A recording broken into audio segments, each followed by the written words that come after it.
Fala, Samurai, beleza? Então agora nessa aula a gente vai ver o que é a arquitetura MVC, beleza? A gente vai aqui entender uma visão macro para depois a gente partir logo para o código, ok? E para a gente começar, eu vou te perguntar, e nós vamos se perguntar, aliás, primeiro, o que é uma arquitetura, tá bom? Porque tanto se fala de MVC, tanto se fala de Design Partners, beleza? Mas vamos dar um passinho para trás, e a gente vai ver aqui o que é a arquitetura, beleza? Primeira coisa que eu vou mostrar para você, antes de explicar, é mostrar o que não é uma arquitetura, tá bom? Para que fiquem as coisas mais claras na sua mente, ok? E essa é um exemplo do que não deve ser uma arquitetura. Aqui a gente tem uma série de coisas todas misturadas e desorganizadas. E sim, esse código é meu. Eu estou mostrando aqui, bastante relutância, bastante envergonhado, tá bom? Porque foi assim que a gente começou a criar sistemas em PHP, beleza? Então assim, não falando que o PHP é ruim, beleza? O PHP é uma ótima linguagem, só que ele depende muito da pessoa que cria a aplicação, o programa, as coisas que você vai utilizar, tá bom? Então aqui tem uma série de erros de quando a gente começou a produzir sistemas, simplesmente porque na época a gente não sabia fazer direito, ok? Então a gente foi aprendendo com os nossos erros, um esquema bem mão na massa. E os primeiros erros que a gente observa aqui é, por exemplo, o HTML está misturado no meio da lógica do programa. Primeiro a gente tem aqui uma série de... Deixa eu primeiro pegar minha canetinha aqui, beleza? Para facilitar. Então, primeiro a gente tem aqui um monte de HTML misturado com variáveis. Aqui a gente tem lógica de programação, uma lógica aqui, por exemplo, com if, misturado com esse, de novo, HTML. Aqui a gente tem SQL no meio dessa camada aqui de visualização. Então a gente tem aqui uma série de situações que comprometem muito a organização do código. Por quê? Porque quando você começa a misturar ideias, conceitos e situações dentro de um código, ele primeiro começa a ficar complexo, começa a ficar um código macarrônico, como a galera diz. Beleza? E segundo, ele se torna muito difícil de dar manutenção.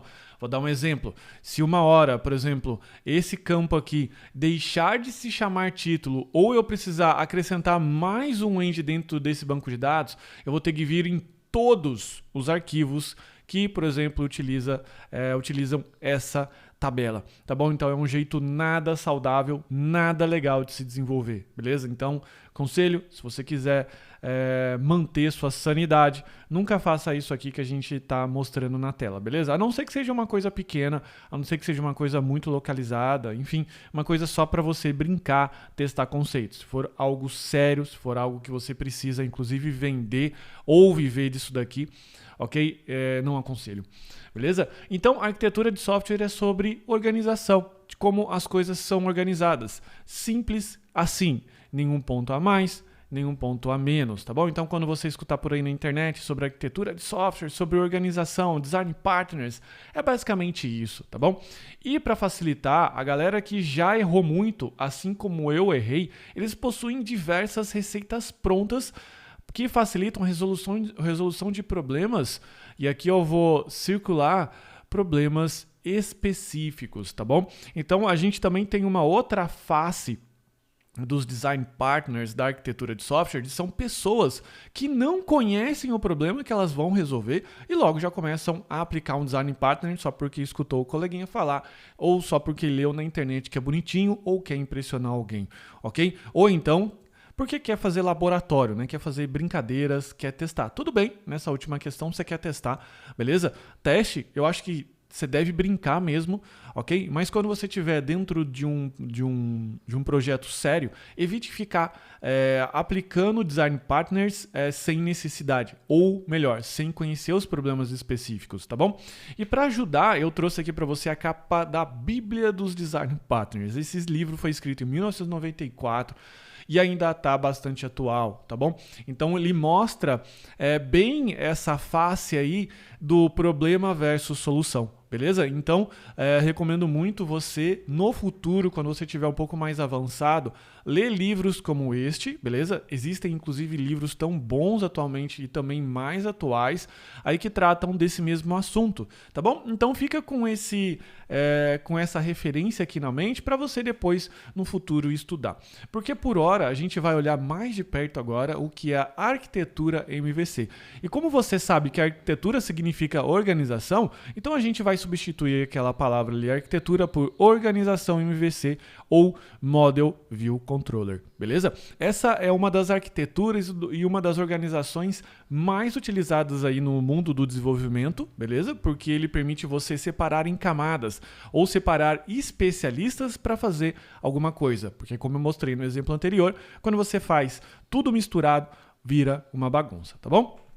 E aqui, o que é o MVC? Ele permite separar em camadas lógicas da aplicação e em especialidades, como essa aqui que você está vendo. Então a gente tem aqui um esquema visual do que é o MVC, beleza? Porque ele é a sigla do Model View Controller. Então o que acontece? Sempre quando você estiver trabalhando com MVC, você vai receber uma requisição através de uma rota específica. As rotas a gente já chegou a dar uma olhada, principalmente na etapa de padrão REST, é basicamente o endereço URL do recurso que você estiver utilizando. Então, se você estiver lá trabalhando com os clientes, você está trabalhando na rota Customers, beleza? E a rota, ela sempre deve apontar para uma classe Controller, ok? E essa classe Controller é o que vai encabeçar todo o processo. Então, as classes Controllers, elas basicamente contêm a lógica do negócio ou regras de negócio e a camada lógica ali do processo, tá bom? Então, toda vez que você recebe uma requisição, por exemplo, com o método GET para listar alguma coisa, ele vai invocar um método de listagem, por exemplo, de clientes. Bacana? E para ele conseguir trabalhar com essa camada de dados, porque ele na verdade só vai receber a requisição e ordenar para alguém, ele conta com a ajuda da camada M, da camada de model, que é a camada de dados, tá bom? Que é a camada que basicamente vai tratar diretamente com o banco de dados.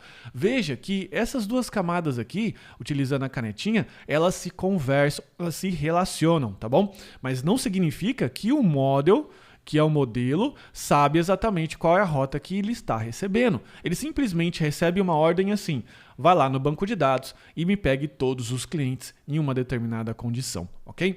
Só que vai chegar uma hora que você vai precisar expor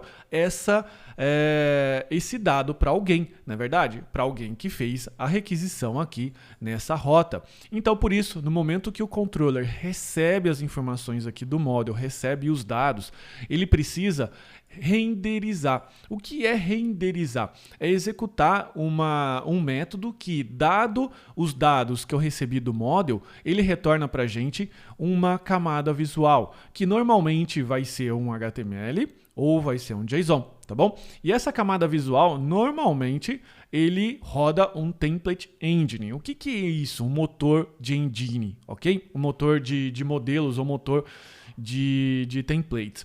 Basicamente, isso daqui é uma biblioteca que, por exemplo, ela transforma uma determinada marcação que você colocar no seu texto, lá no seu HTML, em dados, evitando com que você precise concatenar ali informações, beleza? Então, de repente, essa template engine, ela pode trabalhar como, por exemplo, o JSX do React, que no momento que você marcar aqui alguma coisa entre essas chaves, você marca aqui, ela sabe que ela precisa fazer algum código aqui JavaScript, tá bom? Existem vários templates engine, por exemplo, o Jade é um dos mais famosos, ok? Que você pode acoplar aqui. Então, essa camada de visualização, ela não conhece os dados e não conhece a nossa rota. Ela simplesmente vai fazer o quê? Ela vai receber as informações que o controller passar, beleza? Então, o controller que passa essas informações. Veja que não existe aqui uma ligação direta com a view, com o controller. Então, o controller passa. Inclusive, só um detalhe, o controller ele não é obrigado a trabalhar com uma camada de dados. De repente, ele recebe essas informações, por exemplo, um arquivo, ou um pedido de requisição, ou pedido para fazer alguma coisa e trabalha direto com a view.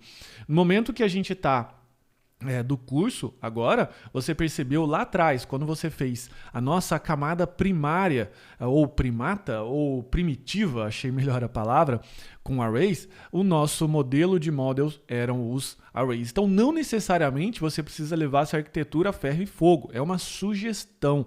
Beleza? Que normalmente isso acontece. Muitas vezes eu já trabalhei em alguns controllers que ele não tinha a camada de modelo. Ele simplesmente exercia algum código e retornava aqui com a camada de visualização. Beleza? Então, para facilitar aqui dentro do nosso universo do Node.js, o que vai ser cada coisa? Aqui na camada de rotas, ele vai ter lá o roteirizador, que a gente já tem isso pronto do Express, beleza? Aqui a gente vai ter as classes de controller, que a gente, aliás, já fez uma, ok? E, aliás, também, quando a gente fez, você nem sabia direito o que era a arquitetura MVC, beleza? E a gente foi fazendo para depois explicar. Então saiba que agora o seu controller ele faz parte, a sua classe ele faz parte agora de uma arquitetura, que é a arquitetura de controller, beleza? Logo na sequência, para poder fazer a camada de dados, a gente vai utilizar o Sequelize, que foi o que a gente já fez. E a camada de visualização, basicamente, não vai ser uma classe separada. Ela vai estar integrada com o controller e ela vai ser simplesmente um res, um res aqui, né, de response.json, tá bom? Então, esse método aqui, ele vai simplificar toda a camada de visualização. E como eu comentei, essa arquitetura é uma arquitetura muito utilizada e a grande maioria dos frameworks que você for utilizar, como por exemplo o Adonis, que é um framework MVC feito em JavaScript, ele sim tem uma camada lá de visualização e até o próprio Express também. Você pode criar uma camada de visualização que é um ponto HTML que você for fazer, tá bom? Então esse ponto HTML tem a camada de visualização HTML. Só que como nós não estamos trabalhando com uma camada visual que necessita de tantos detalhes como o HTML, a gente vai se limitar a fazer o res.json, de response, ok? E como é que vai funcionar então a correspondência de rota com os métodos de controller?